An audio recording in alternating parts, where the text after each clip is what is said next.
ये जो आजकल आप लोग सुन रहे हैं गुड़ में अर्चना सिंह के द्वारा जो बातें कही जा रही हैं, उसी के संबंध में मैं भी अपनी बात रखना चाह रहा था। मेरा नाम विनय गुप्ता है, मैं प्रॉपर गुड़ का रहने वाला हूँ। गुड़ में ही वोटर लिस्ट में हमारा नाम है। हमारे पिताजी का नाम स्वर्गीय श्री रामानुज गुप्ता था। वो 2012 से नहीं हैं। वो एक बहुत कुशल राजनीतिज्ञ व्यक्ति थे और बहुत राजनीति के चाणक्य थे। वो अपने समय में सामान्य सीट से रामबाई कोल, एक आदिवासी महिला को नगर पंचायत गुड़ का अध्यक्ष बनाए थे। अब आप कल्पना कर सकते हैं कि वो किस तरह से मैनेज किए होंगे, पूरे गुड़ को किस तरह से मैनेज करना कितनी बड़ी बात होगी। ये विधायक जी नागेंद्र सिंह जी और सुंदरलाल तिवारी जी आज नहीं हम लोगों के बीच में। ये लोग भी हमारे पिताजी से सलाह लेने जाया करते थे। अब आज के समय में आप लोग ये देख रहे हैं कि लोग माने इस तरह से हो गए हैं कि जिनके बलबूते पर अपना राजनीतिक कैरियर शुरू करते हैं और यहाँ तक का माने फर्श से लेके शिखर तक का सफ़र तय करते हैं, उन्हीं के ऊपर आज लांछन लगाने की बात कर देते हैं। जब आप ये देखते हैं कि जब खुद कुछ नहीं कर पाते तो दूसरों के ऊपर आरोप लगाने के सिवा उनके पास कुछ रास्ता बचता नहीं। आप ये देखेंगे कि ये अर्चना सिंह जी, जब इनका गांव मुझे नहीं मालूम कहाँ से आई, लेकिन ये जब आई तो जीरो से आई हैं। यहाँ केवल उनके पति डॉक्टर थे जो कि ST/SC सीट से डॉक्टर थे मात्र। और यहाँ गुड़ नगर पंचायत में आने के बाद विधायक जी का उनके पास प्रश्रय मिला। विधायक जी ने निश्चित तौर पर उनको मदद किया। ये पूरे गुड़ की जनता से छुपा हुआ नहीं है।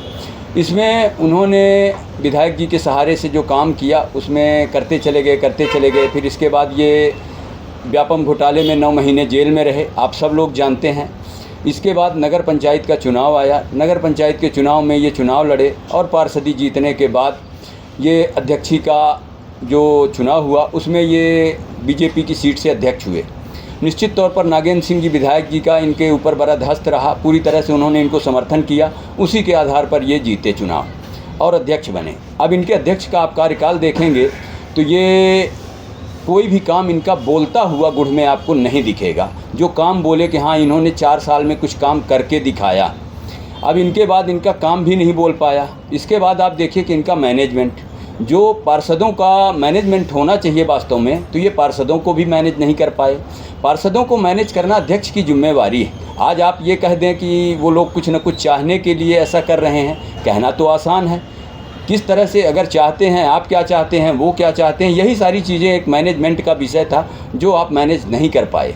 इसके बाद आपका आता है, ना तो आप काम कर पाए, ना तो आप पार्षदों को मैनेज कर पाए, ना तो आप विधायक जी को मैनेज कर पाए। अगर विधायक जी के माध्यम से आपने फर्श से लेके अर्श तक का सफ़र किया तो आप कम से कम विधायक जी को ही निभा पाते, तो उनको भी नहीं निभा पाए आप कल्पना करिए कि माने शून्य से लेके यहाँ तक जब आप आए। और विधायक जी के बारे में अगर आप आज इस तरह की बात करते हैं, मैं विधायक जी के पक्ष में बात नहीं कर रहा हूँ बिल्कुल भी, मैं एक सामान्य नैतिकता की बात कर रहा हूँ। विधायक जी के बारे में आप इस तरह की बात कर देते हैं कि हमारे पास ऐसा है वैसा है, सारी चीज़ें कल को निश्चित तौर पर आज 15 सालों का विधायक जी का आपका साथ रहा है, विधायक जी के आपके अच्छे संबंध रहे हैं, पूरे गुड़ को ये बात पता है।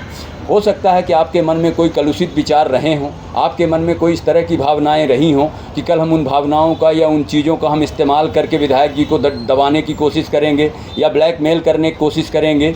आपने कोई चीज़ें विधायक जी की संजो के रखी हो, ये आपका मंतव्य हो सकता है। लेकिन जहाँ तक लोग आपस में संबंधी रहते हैं, एक दूसरे के दोस्त रहते हैं, एक दूसरे के विचारों से मिलते जुलते रहते हैं, वहाँ अगर कोई व्यक्ति अंदर से चुपचाप से किसी की चीज़ों को संजो के रखना चाहे इस माने इस सोच के आधार पर कि कल हम इसका इस्तेमाल करेंगे, हो सकता है आपके पास कुछ हो। अगर आपके पास कुछ था तो आप उन चीज़ों को 15 साल तक आप नहीं दिखा पाए। कल तक माने वही विधायक जी बहुत अच्छे हैं, उन्हीं के सहारे आप यहाँ तक का सफ़र किए, बहुत अच्छे हैं। आज आप पार्षदों को नहीं संभाले पाए तो आप अपनी कमियों को नहीं देख रहे हैं। आज आप विधायक जी के बारे में कहने लगते हैं, कल आप जनता के बारे में कहने लगोगे कि जनता गलत है, कल आप काम के बारे में कहने लगोगे काम गलत है। मेरा मतलब ये कहने का है कि आपको नैतिकता के आधार पर ये चीज़ स्वीकार कर लेनी चाहिए कि आप पद नहीं संभाले पाए, आप नगर पंचायत अध्यक्ष का पद नहीं संभाले पाए, ये बात नैतिकता के आधार पर स्वीकार कर लेनी चाहिए। आप 4 साल तक जितना काम कर सकते थे उतना काम बाकायदे कर चुके। अब आपको और कुछ करने को शेष नहीं बचा, पब्लिक को कुछ और आपका देखना शेष नहीं बचा। आपका जो स्वभाव था वास्तव में जिस कारण आप फेल हुए, ये पब्लिक क्योंकि बोलती नहीं है, लेकिन आपको समझना पड़ेगा। आप फेल इस कारण हुए, आपके यहाँ भी एक सीएमओ थे नगर पंचायत गुड़ में, वो भगवान का दर्शन करने जाओ तो भगवान का दर्शन हो जाता, पर वो सीएमओ साहब का दर्शन नहीं होता है, शायद वो रिटायर हो गए। उसी तरह से आप ये नगर पंचायत अध्यक्ष गुड़ माननीय अर्चना सिंह जी का स्वभाव था, ये भी ढूंढे नहीं मिलती थी। पार्षदों का इनका कोई संवाद ही नहीं था 4 साल, जिसका नतीजा आपके सामने। पब्लिक का इनका कोई संवाद ही नहीं था, जिसका परिणाम आज पब्लिक माने चिल्ला चिल्ला के कह रही है अब तो कुर्सी छोड़ दो। मेरा निवेदन ये है कि आज तक जो इन्होंने काम करना था बाकायदे कर लिया। अब जब इनसे समर्थन चला गया, पार्षदी से जो अध्यक्ष बनते हैं, चूँकि नियम था 4 सालों का, नहीं तो ये बहुत पहले गिर गई होती, चूँकि नियम था 4 सालों का, इस कारण यहाँ तक का इंतज़ार हुआ। आज आपको ये चीज़ नैतिकता के आधार पर स्वीकार कर लेनी चाहिए कि हमारे पास से समर्थन चला गया। जब तक आपके पास समर्थन है तब तक आप अध्यक्ष हो, जब समर्थन चला गया तो आपको ये बात स्वीकार कर लेनी चाहिए कि हमारे पास समर्थन नहीं है और आज की डेट पर हम अध्यक्ष नहीं हैं। तो आपको इधर उधर हाथ पांव मारने के बजाय नैतिकता के आधार पर ये बात स्वीकार कर लेना चाहिए और दूसरे व्यक्ति को मौका देना चाहिए। मेरा निवेदन ये, मैं यहाँ रीवा कोर्ट में 20 साल से वकालत कर रहा हूँ और लोगों की सेवा करता हूँ वकालत के रूप में। कोई कम पैसा दिया, ज़्यादा पैसा दिया, वो चीज़ें अलग होती हैं। लोगों की सेवा कर रहा हूँ। मेरे पिताजी भी अपना पूरा जीवन लोगों की सेवा में लगा दिए। लोग गरीब घर के बच्चे रहते थे, अगर कोई बीड़ी पी रहा हो, सिगरेट पी रहा हो, उनको हमारे पिताजी मना करते थे और वो लोग देखते थे तो लोग फेंक देते थे।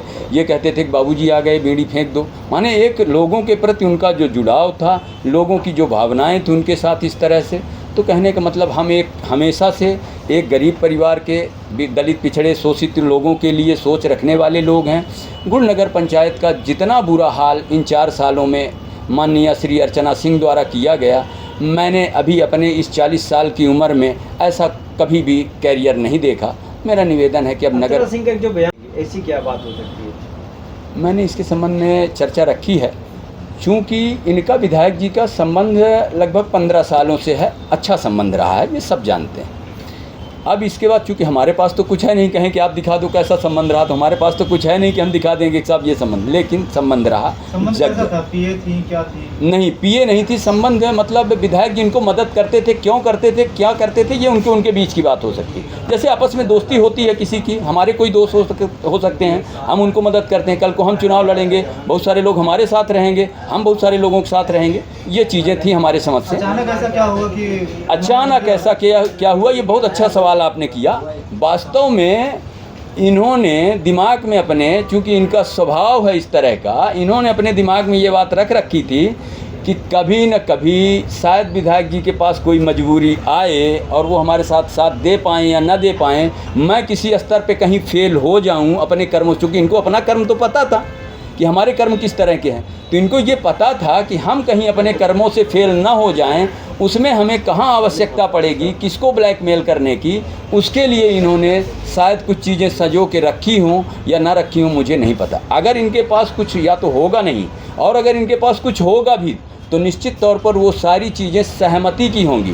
अगर ये कहीं कोई एक दूसरे से बातचीत करते नज़र आएंगे तो दोनों जन बातचीत करते नज़र आएंगे। माने कुछ भी अगर इनके पास होगा, जब भी सामने आएगा, हम समझते हैं कि सामने आने जैसी कोई चीज़ ही नहीं, क्योंकि मैं जानता हूँ कि उनके पास कुछ होगा ही नहीं। पर अगर कहीं कुछ भी सामने कभी भी आएगा तो आप उसमें निश्चित तौर पर ये देखेंगे कि वो सहमति की चीज़ें बाहर आएंगी। क्या मानते हैं आर्थिक ब्लैकमेलिंग के लिए विधायक के ऊपर आरोप लगाए गए अर्चना सिंह के द्वारा? मैं आर्थिक ब्लैकमेलिंग तो नहीं कह सकता हूं, लेकिन राजनीतिक प्रतिष्ठा बचाए रखने के लिए और राजनीतिक उत्तराधिकारिता बचाए रखने के लिए इनके द्वारा मेरे समझ से ऐसा किया जा रहा है। अगली चुनाव में जो चुनाव आने वाले हैं, कहीं उसकी तैयारी तो नहीं जुटी है? नहीं, उनके मन में ऐसी सोच हो सकती है शायद कि जो उत्तराधिकारी, चूँकि विधायक जी एक कुशल राजनीतिज्ञ व्यक्ति हैं और हम किसी पार्टी को बिलोंग नहीं कर रहे हैं ना, हमारा किसी पार्टी से कोई सदस्यता है।